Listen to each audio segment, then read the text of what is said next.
warahmatullahi wabarakatuh.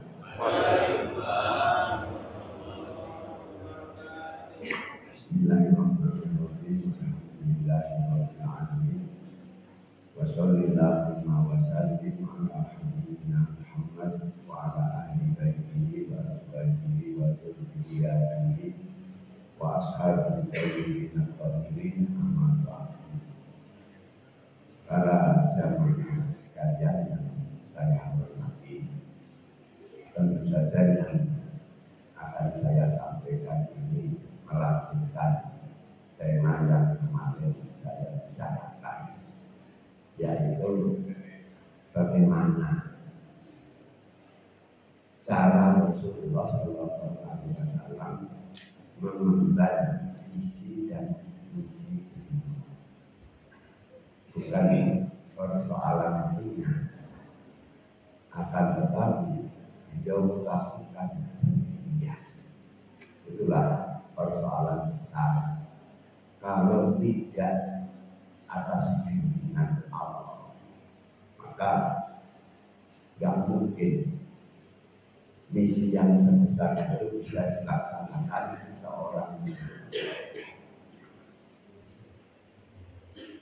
Apa semua yang dilakukan oleh Rasulullah itu atas petunjuk wahyu.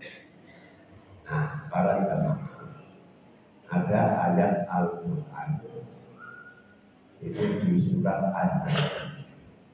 Wa ma yantiqu 'anil hawa in huwa illa wahyun yuha.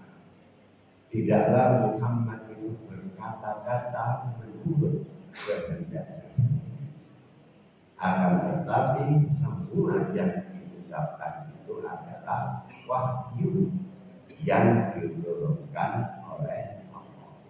Nah, itu bedanya Rasulullah dengan kita. Rasulullah semuanya atas petunjuk wahyu. Kalau kita kadang-kadang kita lakukan petunjuk dari Allah, dan kadang-kadang petunjuk setan yang kita lakukan. Para jamaah sekalian yang saya hormati, ada 3 ayat. Ayat yang pertama, jadi bagaimana Rasulullah mengemban amanat sebagai pemimpin. Yang pertama, akhir surat At-Taubah. Laqad ja'akum rasulun min anfusikum azizun 'alaihi ma 'anittum harisun 'alaikum bil mu'minina raufur rahim. Sungguh telah datang kepada kamu sekalian seorang utusan Allah. Dia lahir dari kalangan kamu sekalian. Dia sangat menanggung beban kamu sekalian. Dia sangat menginginkan keselamatan dan keimanan kamu sekalian, dan dia sangat menaruh belas kasihan terhadap sesama mukmin. Pertama. Yang kedua, di akhir surat An-Nahl Allah berfirman, ud'u ila sabili rabbika bil hikmati wal mau'izatil hasanah wajadilhum billati hiya ahsan. Ajak manusia ke jalan Tuhan dengan cara yang bijaksana dan dengan nasihat-nasihat yang bagus. Dan berdebatlah dengan mereka dengan cara yang baik. Yang ketiga ada di surat Al-Imran. Fabima rahmatin minallahi ihsan. Walaupun tafadhal ghalidul qalbi lam faddu min hawli. Fa'fu anhum wastaghfir lahum wasyawirhum fil amr. Fa idza azamta fatawakkal 'ala Allah innallaha yuhibbul mutawakkilin. Maka dengan rahmat dari Tuhan, engkau Muhammad menjadi orang yang berperilaku lemah. Seandainya engkau berperilaku kasar, tentu mereka akan lari dari kamu. Maafkan mereka, mohonkan ampun mereka, dan bermusyawarahlah untuk menyelesaikan perkara. Dan bertawakallah kepada Allah. Sesungguhnya Allah menyukai orang-orang yang bertawakal. Nah, para jamaah sekalian, mari kita bicarakan satu persatu dari ayat. Yang pertama, perintah Allah mengajak manusia dengan bijaksana. Apa sih bijaksana? Bijaksana itu saya sendiri ya susah untuk mendefinisikan. Jadi begini, bagaimana saya Rasulullah itu bijaksana? Beliau itu memperlakukan semua sahabatnya itu sama, tidak ada pilih kasih. Karena diperlakukan sama, sehingga tidak ada yang merasa dirinya dibenci. Bahkan yang luar biasa, karena terjadi perdebatan para sahabat. Judulnya apa? Siapa di antara kita yang paling mencintai Rasulullah? Ternyata semua mengatakan saya yang paling mencintai. Ya, coba bagaimana? Merasa dicintai kok rata semuanya, gitu ya. Kita kan nggak bisa seperti itu. Tapi Rasulullah itu semua sahabat merasa saya ini yang paling dicintai Rasulullah. Nah, menanamkan hal seperti itulah tanpa kebijaksanaan yang luar biasa tidak mungkin saja. Kemudian bagaimana Rasulullah SAW menyamakan perlakuan terhadap para sahabatnya? Dia itu begini. Kalau tahun 48 yang lalu ada deklarasi PBB, ya tidak, tentang persamaan hak manusia. Rasulullah itu 1400 tahun yang lalu itu sudah mendeklarasikan persamaan. Bagaimana deklarasi Rasulullah? Wah, ini luar biasa. Coba dunia tutup mata terhadap deklarasi tentang persamaan hak manusia.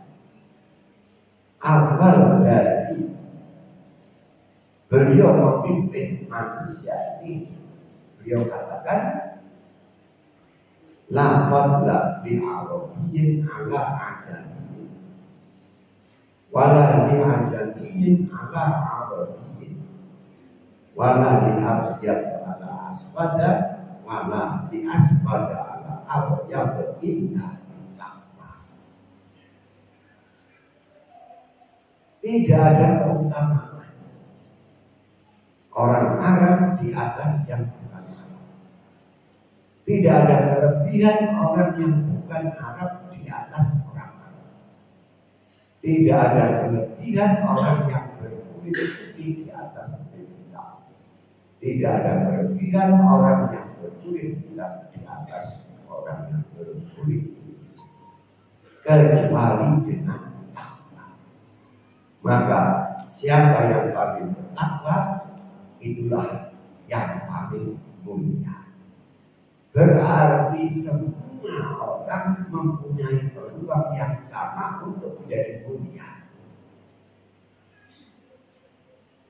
Bukan cuma yang miskin saja karena banyak derita yang dialami sehingga dia mempunyai kesempatan untuk menjadi yang mulia. Semua peluangnya sama untuk meraih kedudukan tertinggi, yaitu menjadi orang yang bertakwa. Ini kan motivasi kepada para sahabat kita ini sama. Makanya Rasulullah SAW memperlakukan sama. Dan tidak main-main Rasulullah. Tidak main-mainnya apa? Beliau bersumpah di hadapan umatnya. Beliau katakan,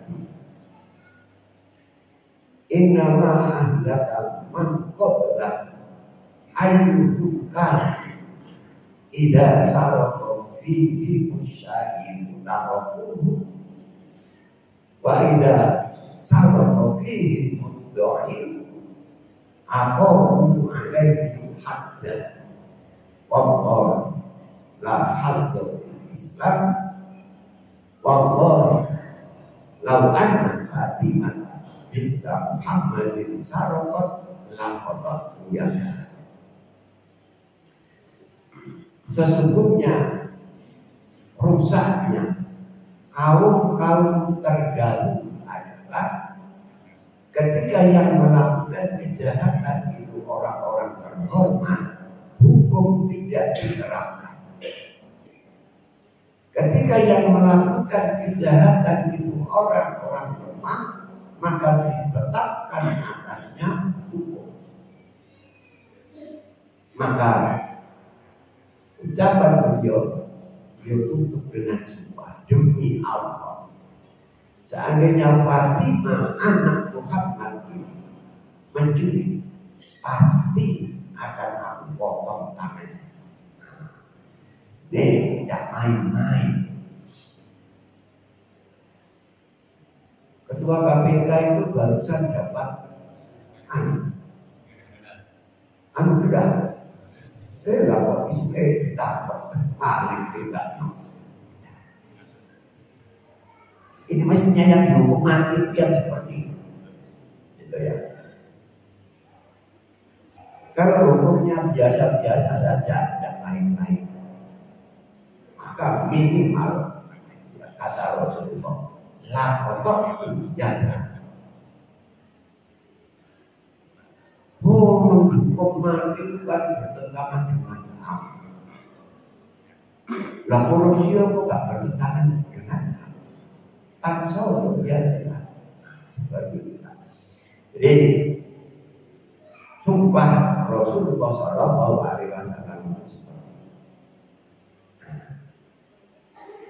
Kemudian yang berikutnya yang dipertahankan, yang dipelihara oleh Rasulullah SAW dalam kehidupan ini, apa yang disebut dengan maqasidus syariah.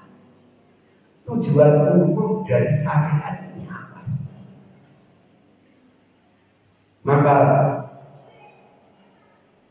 kita melihat tujuan umum daripada syariat Islam itu, kalau kita pelajari seluruh ayat-ayat Quran dan juga hadis-hadis Nabi. Yang pertama, terpeliharanya agama. Maka agama itu harus selalu terpelihara. Sebab kalau agama itu tidak terpelihara dengan baik, yang pasti akan terjadi ketimpangan. Yang kedua, terpeliharanya jiwa. Itu apa? Nyawa itu jiwa. Kalau nyawa tidak terpelihara, maka rusak kehidupan. Apa dunia ini memperhatikan soal ini? Yang saya tahu, ternyata pemimpin-pemimpin di dunia itu mentalnya munafik. Coba sekarang seandainya ini korban yang kasar saja. Seandainya yang mati dari pihak Israel itu 10.000. Kemudian yang meninggal dari pihak Palestina itu cuma 1.000. Apa komentar dunia? Genosida, ya benar. Pasti itu tidak bisa tidak bahwa Palestina melakukan genosida. Tapi kalau yang melakukan Israel itu bukan genosida. Itu namanya mempertahankan kedaulatan, adilkah. Ini namanya standar ganda pemimpin-pemimpin negara barat terhadap penduduk di dunia. Para jamaah sekalian yang saya hormati, tujuan daripada syariat Islam yang kedua, terpeliharanya jiwa. Setelah terpeliharanya jiwa, terpeliharanya keturunan. Jadi keluarga ini harus dipertahankan. Sehingga di dalam hukum Islam membunuh orang yang merampok kita itu bukan perbuatan jinayah, bukan perbuatan pidana. Kenapa? Karena mempertahankan jiwa dan keluarga. Yang keempat, terpeliharanya akal.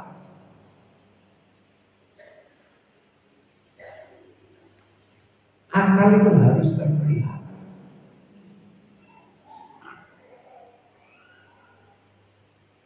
Saya melihat sekarang itu doktrin-doktrin yang tidak memelihara akal itu sudah bertebaran di mana-mana. Makanya yang enak itu seperti kita itu kumpul-kumpul ngaji bareng, mereka bisa kita tolong, lebih baik seperti ini.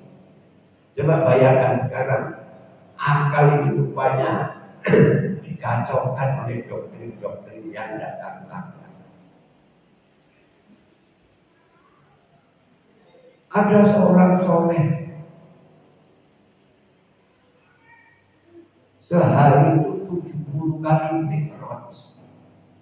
Bayangkan wali sehari 70 kali mikrot.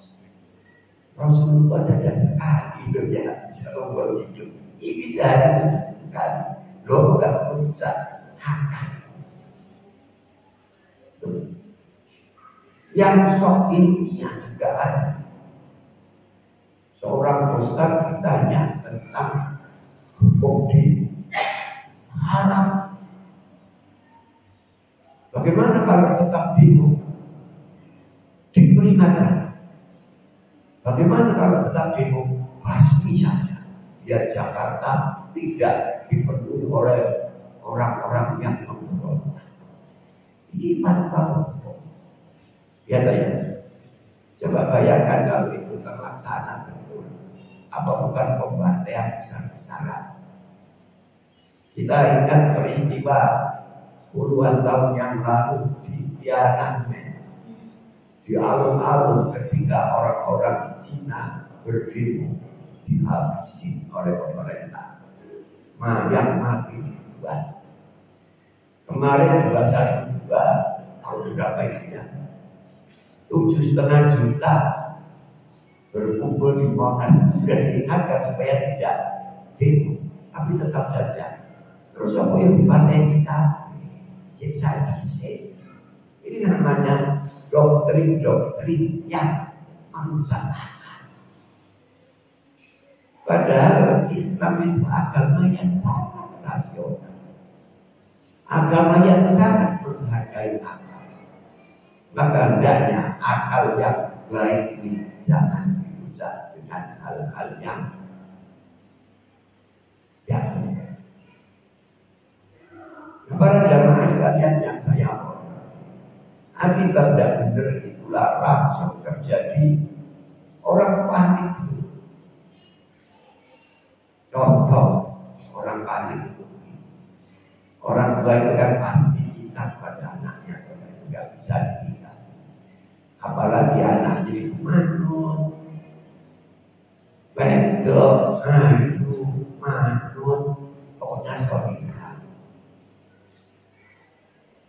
dikawinkan. Setelah kawin, salaman ambil bapaknya. Si mantu yang laki-laki tidak mau salaman dengan bapak mertua, dengan ibu mertua, anak ibu salaman. Ya, kan bingung orang tua datang ke tempat saya, Ustaz, anak saya ini kok jadi begini, kenapa? Jawab saya sederhana, itu karena sampean itu najis. Itu sampean itu kafir menurut pandangan mereka. Loh kok bisa begitu? Nah, doktrin mereka begini. Sahnya syahadat hanya ketika diucapkan kepada imam. Berarti syahadat bapak sama itu biasa, masih kafir. Loh, ini ajaran apa? Apa boleh kita durhaka kepada orang tua? Ketika orang tua kita itu menyembah berhala, kan tidak boleh. Quran mengatakan,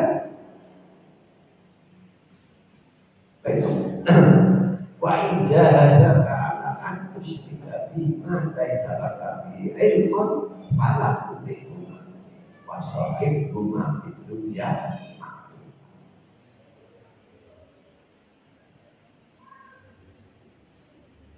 Apabila kedua orang tua kamu itu musyrik, ya seperti yang saya contohkan tadi itu, musyrik itu nyembah selain Allah itu kan jelas musyriknya. Yang tidak ada ilmu padanya, maka jangan taati dia. Taat aku, tapi wasohib huma fid dunya, akan tetapi tetaplah kamu berbakti dalam urusan-urusan kedunia. Nah, para jamaah sekalian yang saya hormati, karena saya kok tahu-tahu habis suara.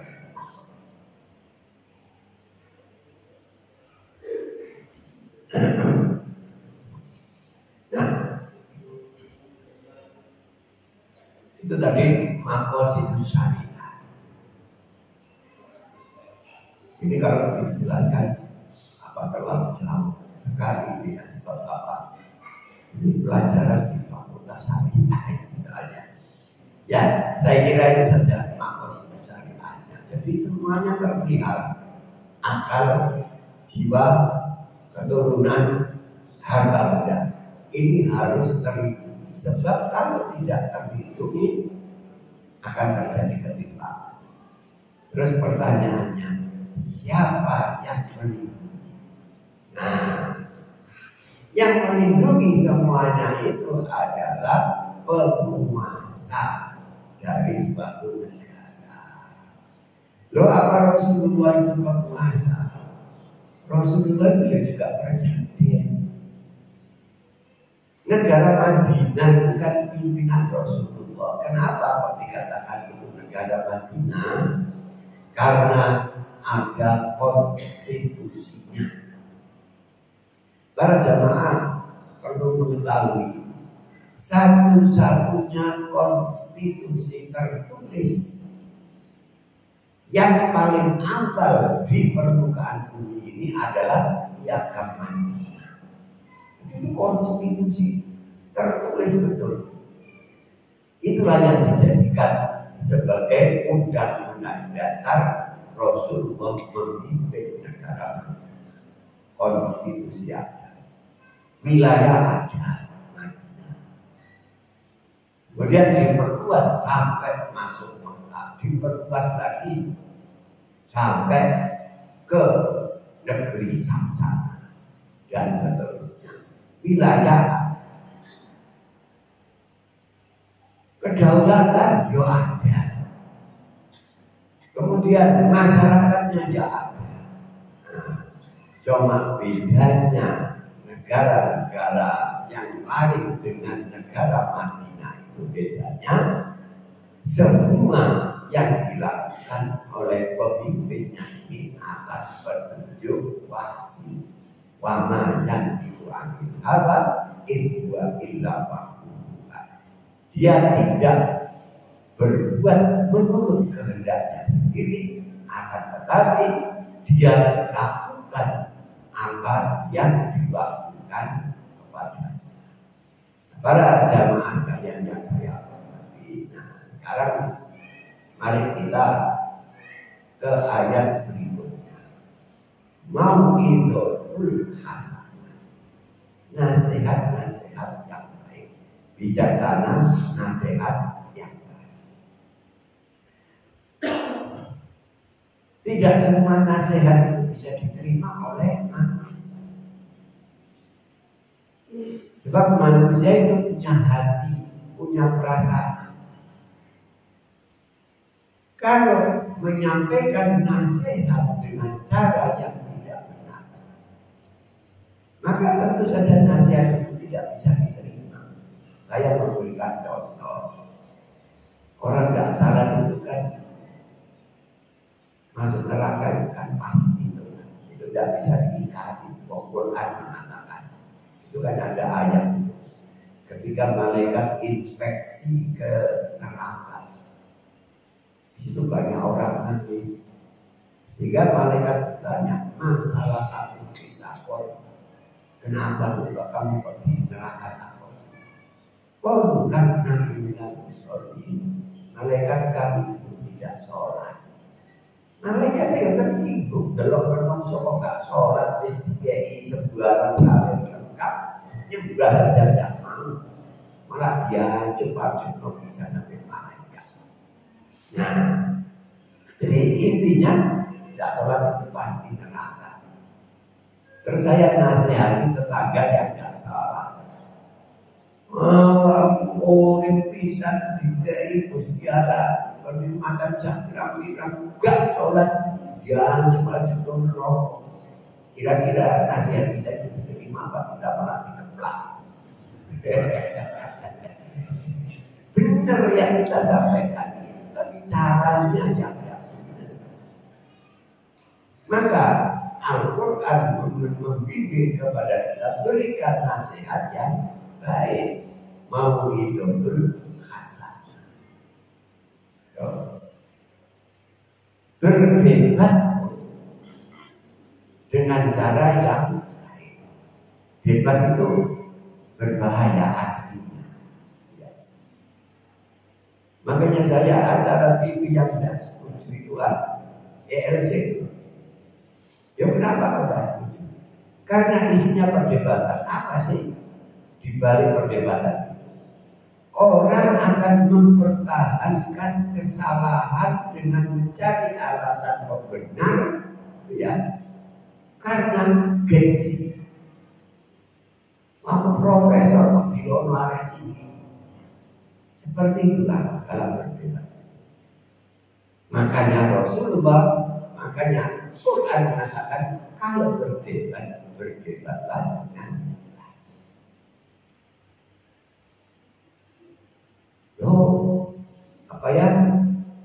apakah Rasulullah itu memberi contoh tentang debat yang baik? Rasulullah debatnya itu betul-betul logis dan orang menyerah. Apa perdebatannya? Orang-orang Quraisy mengatakan, aja'alal alihata ilahan wahidah, inna hadza la syai'un ujab. Ini ada di surat Shad. Hei Muhammad, Tuhan kok cuma satu, sementara urusan dalam kehidupan ini banyak. Ini aneh kamu. Logis kan urusan itu dalam kehidupan kan banyak. Mestinya ada Tuhan yang ngatur air, Tuhan yang ngatur hujan, Tuhan yang ngatur apalagi amin, sehingga semuanya teratur. Maka Rasulullah dalam menyanggah orang ini dengan petunjuk wahyu, Doroballahu masalah Rasulullah Yusrokaun Tasadisna Warosulah Salaman Wirojul Al Yastafiyani masalah Alhamdulillah Bal Aksaru Layak Namun. Gini loh ya, ada seorang hamba punya majikan yang banyak, majikannya kekiraan, semuanya memberikan perintah kepada si budak ini. Perintahnya harus diselesaikan pada saat itu juga. Di sisi lain ada seorang hamba hanya mempunyai satu majikan, maka tentu saja perintah-perintah dari majikan itu bisa terlaksana dengan baik.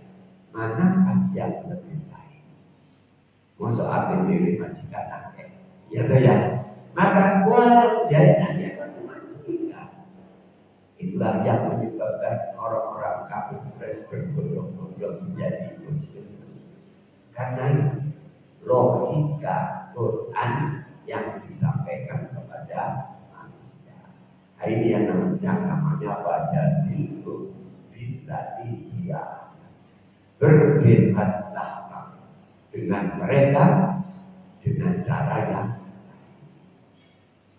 Nah, coba sekarang kita lihat debat-debat yang ada di YouTube. Kan nggak selesai-selesai kan? Lembik, akhirnya tidak ada ujungnya, tidak ada pangkalnya. Kenapa? Itulah salah satu hal yang buruk dari perdebatan. Lain ya, jangan dibedakan debat dengan diskusi. Ya, ya. Kalau diskusi itu musyawarah basyawirhum fil amri, itu dalilnya. Tapi kalau berdebat ada batasannya, wajadilhum billati hiya. Berdebatlah dengan cara yang baik. Para jamaah sekalian yang saya hormati, nanti ada tandanya. Kalau saya lanjutkan. Kemudian berikutnya, bagaimana Rasulullah SAW itu, apa itu istilahnya, berperilaku lemah lembut kepada sahabat-sahabat. Nah, ini yang perlu kita jadikan contoh untuk kita, bagaimana kita bisa bergaul dengan sesama kita ini sehingga menimbulkan keharmonisan. Rasulullah itu apa? Tidak pernah guyon.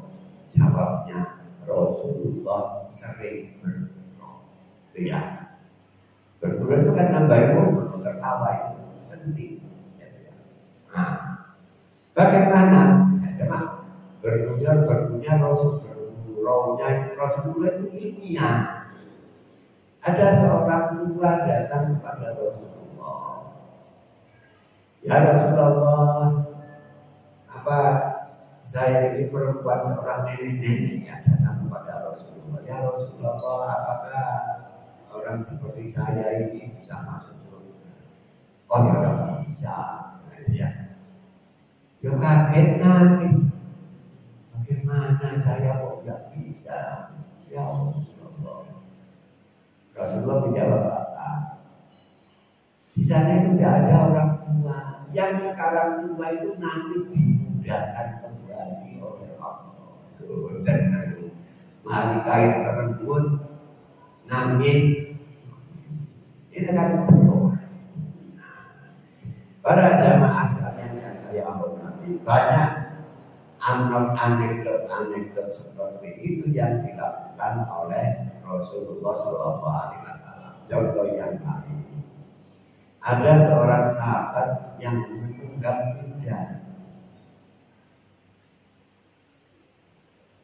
Rasulullah menegur, kamu tidak kasihan dengan anak kudamu ini.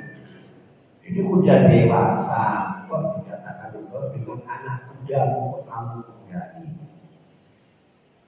Si sahabat tadi mengatakan, ini bukan anak kuda ya Rasulullah, ini sudah kuda benar, sudah bisa dipakai. Apakah itu bukan anak dari kuda yang tersenyumlah si sahabat itu tadi. Jadi enak itu, nyaman dalam pergaulan sehari-hari dengan sahabat. Rasulullah tidak menjaga jarak, mau pemimpin kok harus berwibawa. Pemimpin yang menumpuk wibawa itu akhirnya habis wibawanya setelah tidak jadi pemimpin, kan itu kan. Maka ditumpuk-tumpuk tidak usah rusak wibawa gara-gara kita terlalu fokus membangun kewibawaan. Nah, itu bagaimana Rasulullah Shallallahu Alaihi Wasallam bergurau. Satu hal, apa yang dilakukan Rasulullah itu melahirkan hukum. Jadi yang namanya hadis, ya, hadis itu definisinya qaulun wa fi'lun wa taqrirur rasul. Hadis itu adalah ucapan, perbuatan, dan hal-hal yang didiamkan oleh Rasulullah. Itu hadis. Sehingga dalam banyak hal gerak-gerik Rasulullah Sallallahu Alaihi Wasallam itu mengandung hukum, sampai kepada hal-hal yang menurut saya kadang-kadang itu menjijikan, gitu ya. Sebab yang namanya hukum nggak peduli. Nah, kalau para jamaah ini mendengarkan pengajian tentang hukum Islam di daerah Banjarmasin, di daerah Kalimantan Tengah, mungkin telinga kita itu akan panas. Kenapa? Karena kalau nyebut barang kerusuhan itu ya disebut beneran, supaya tidak salah paham. Misalnya kita punya alat vital, nggak tahu orang sana menyebut itu alat vital, dia nama aslinya itu. Dan di sana ada orang nggak ketawa dan dia nggak punya. Dan itu menerima. Kenapa? Ini hukum kok sampai salah paham, gitu ya. Nah, itu kalau kita ngaji di daerah Banjarmasin, di Kalimantan Tengah, itu kalau kupingnya wong Jawa itu panas itu, risih. Tapi orang sana enggak. Ya itu sejak dulu memang ditanamkan bahwa hukum itu harus jelas. Nah, apa kaitannya dengan yang ingin saya sampaikan? Begini, dari mana kita mengetahui bahwa sperma itu tidak najis? Rasulullah rasanya kan tidak mungkin ngomong sperma tidak najis. Dari perilaku Rasulullah, namun jauh ya. Rasulullah itu tidak pakai celana, sarung.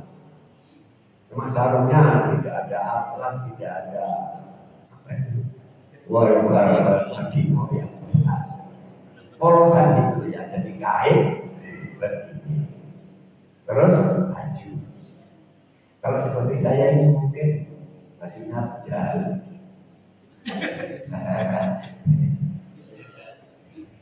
Saya hanya milih praktisnya saja. Praktis itu enak sekali.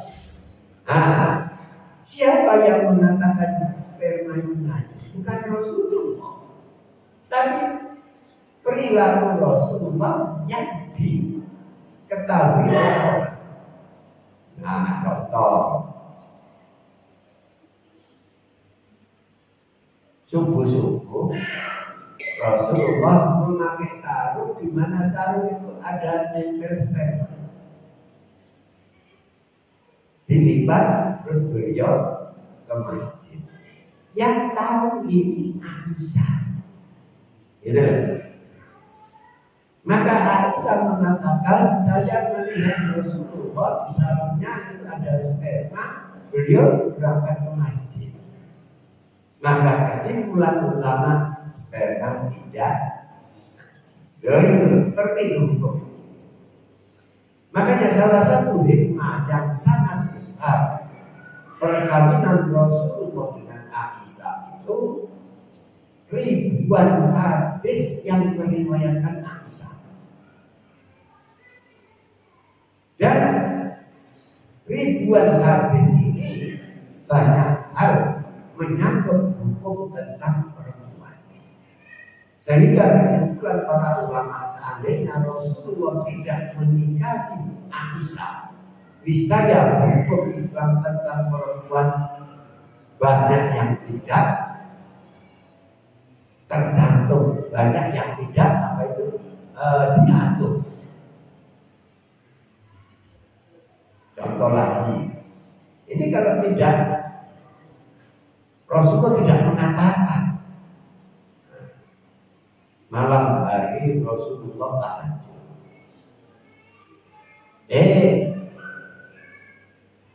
Tangan Aisyah itu menghalangi sujudnya Rasulullah.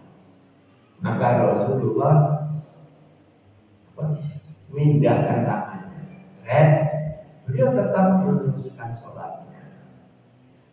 Menghalangi lagi, diangkat, Rasulullah meneruskan sholatnya.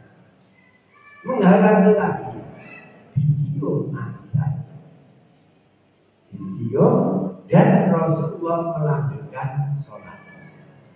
Nah, para jamaah sekalian yang saya hormati, apa mungkin hadis seperti ini diriwayatkan oleh orang lain, oleh sahabat? Kan tidak mungkin ya.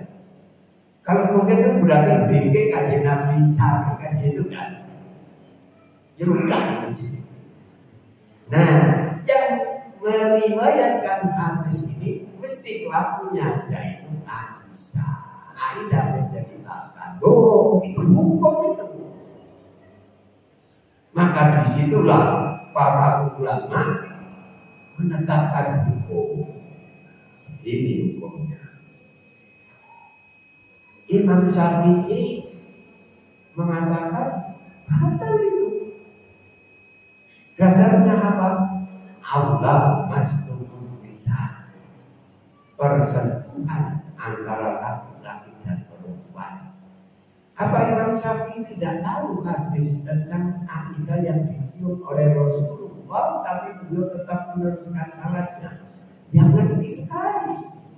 Wong Imam Syafi'i itu ahli hadis, tapi kenapa kok mengatakan persentuhan laki-laki dan perempuan itu tetap membatalkan hukumnya?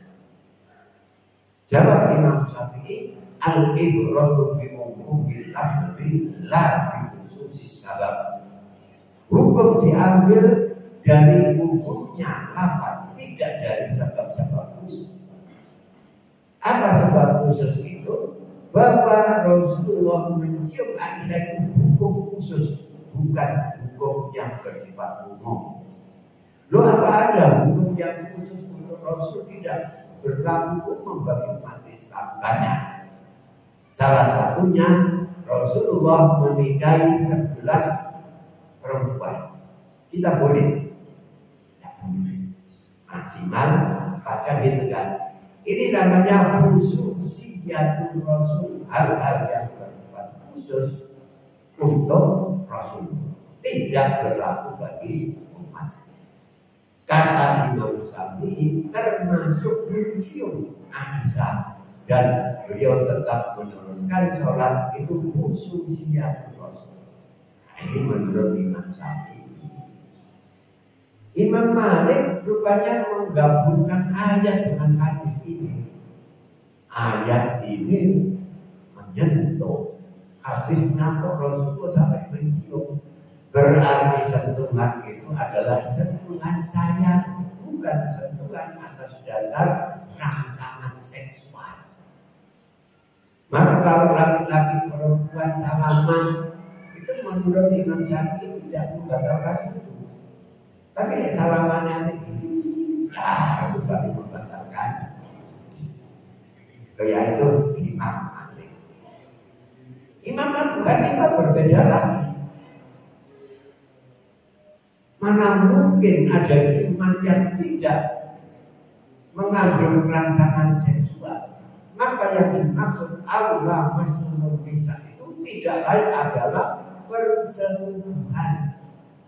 Biar cium-ciuman suami istri tidak batal wudhunya, tapi kalau sampai berselingkuh baru batal wudhunya. Ya, kalau kita paham terhadap ini kan tidak mungkin dikira dengan sesama tetangga ya, tidak mungkin. Kita akan berlapang dada untuk pendapat. Sebab yang namanya perbedaan pendapat itu sesuatu yang pasti tidak bisa dihindari. Saya tanya link ini ada di mana, di sebelah mana. Saya yakin bapak-bapak akan mengatakan di sebelah barat. Jadi ya, tanya saya sekarang sebelah mana. Apa saya itu putar barat dari umumnya? Saya pasti akan mengatakan ke timur. Tapi sana kok mengatakan barat. Loh, barat dan timur kok sama benarnya itu di mana? Dari sisi mana kita memandang? Nah, itu saja. Nah, para jamaah yang saya hormati, barangkali ini saja kajian kita pagi ini, kurang lebihnya saya mohon maaf. Mari kita akhiri dengan doa bersama. Ya, mudah-mudahan yang sakit jadi sehat. Kita atau keluarga kita ya, yang rezekinya mepet dilonggarkan oleh Allah. Kemudian yang paling penting dari itu semuanya, kita bisa mulai husnul khotimah. Ini Al-Fatihah. Alhamdulillah.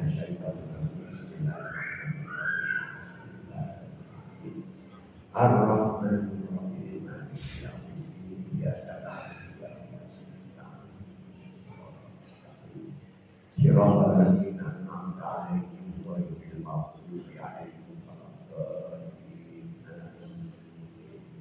Ini sudah doa. Sebab Rasulullah mengatakan dalam Sahih Muslim, Suratul Fatihah 50 alam. Sudah katakan itu doa. Untuk kepentingan apa yang kita inginkan?